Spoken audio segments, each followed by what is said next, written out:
Приятели, днеска втора част на довършването на това. Ние го нарекохме секира, става за сатър. Горе-долу се режат салати с него. След малко ще ви покажем. Сега му правим дръжката с сизал, защото то трябва да е за оцеляване.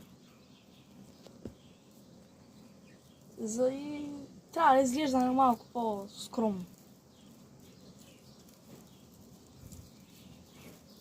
Спри малко на пауза, сега е готова, като може да видите. Сега ще го тествам в някаква кутийка. Вижте.